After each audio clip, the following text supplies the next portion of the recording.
Breaking news చూస్తున్నాం. కృష్ణా జిల్లా గుడివాడలో ఉద్రిక్త పరిస్థితులు నెలకొన్నాయి. మాజీ మంత్రి పేర్ని నాని కారుపై రాళ్ల దాడి జరిగింది. వైసీపీ నేత శివాజీ ఇంటికి పేర్ని నాని వెళ్లారు.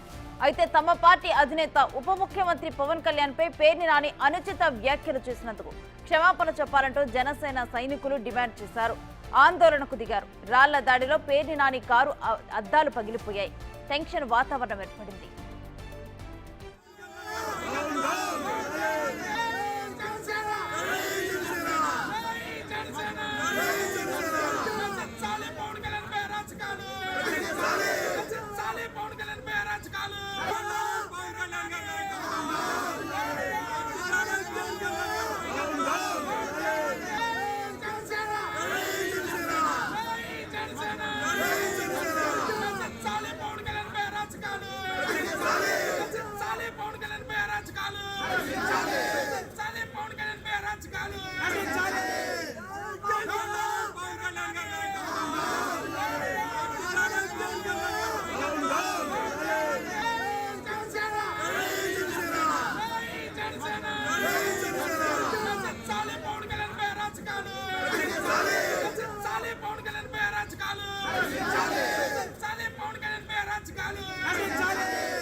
కృష్ణా జిల్లా గుడివాడలో ఉద్రిక్త పరిస్థితులు నెలకొన్నాయి. మాజీ మంత్రి పేర్ని నాని కారుపై రాళ్ల దాడి జరిగింది. వైసీపీ నేత శివాజీ ఇంటికి పేర్ని నాని వెళ్లారు. ఇక తమ పార్టీ అధినేత ఉప ముఖ్యమంత్రి పవన్ కళ్యాణ్ పై పేర్ని నాని అనుచిత వ్యాఖ్యలు చేసినందుకు క్షమాపణ చెప్పాలంటూ కూడా జన సైనికులు డిమాండ్ చేశారు. ఆందోళనకు దిగారు. రాళ్ల దాడితో పేర్ని నాని కారు అద్దం పగిలింది. టెన్షన్ వాతావరణం ఏర్పడింది.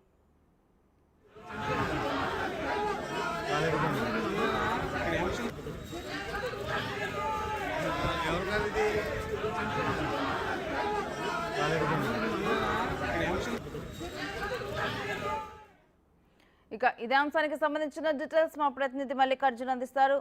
మల్లికార్జున్, జన సైనికులు వాళ్ళ ఆందోళన విరమించారా? ప్రజెంట్ అక్కడ సిచ్యువేషన్ ఏంటి? గుడివాడలో ఉద్రిక్తత అయితే కొనసాగుతున్న పరిస్థితి కూడా కనిపిస్తా ఉంది. మాజీ మంత్రి పేర్ని నాని గతంలో ఏదైతే జనసేన అధినేత పవన్ కళ్యాణ్ ఉద్దేశించి తీవ్ర వ్యాఖ్యలు ఏదైతే చేశారో వాటిపైన కూడా తీవ్ర ఆగ్రహాన్ని ఇటు జనసేన నాయకులు గతంలోనే వ్యక్తం చేసిన పరిస్థితి కూడా కనిపించింది. ఈ నేపథ్యంలోనే గుడివాడ వెళ్లిన పేర్ని నాని పైన అక్కడున్న జనసేన కార్యకర్తలు, నాయకులు, కొంతమంది యువత కూడా కొంచెం ఈ దాడి రూపంలో కూడా చేసినట్టు కూడా తెలుస్తా ఉంది.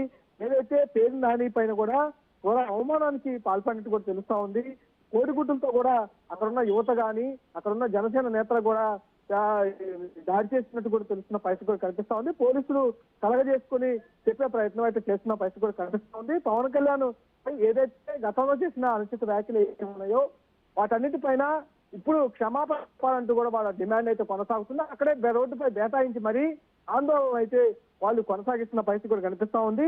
ఆ క్షమాపణ చెప్పే వరకు తమ ఆందోళన విరమణమంటూ ఎక్కడైతే పేర్ని నాని వెళ్లి గుడివాడలో ఉన్న వైసీపీ నేత కోట శివాజీ ఇంట్లో ఉన్నారో ఆ ఇంటి వద్ద అయితే ఆందోళన అయితే ప్రస్తుతం కొనసాగిస్తున్న పరిస్థితి అయితే కనిపిస్తా ఉంది. ఆందోళన అయితే మేము విరమింపజేయ కంపల్సరిగా పవన్ కళ్యాణ్ క్షమాపణ చెబితేనే ఈ ఆందోళన అనేది విరమింపజేస్తామంటూ కూడా వాళ్ళు అయితే చెబుతున్న పరిస్థితి అయితే అక్కడ స్థానికంగా కనిపిస్తా ఉంది. Right, thank you Mallikarjun.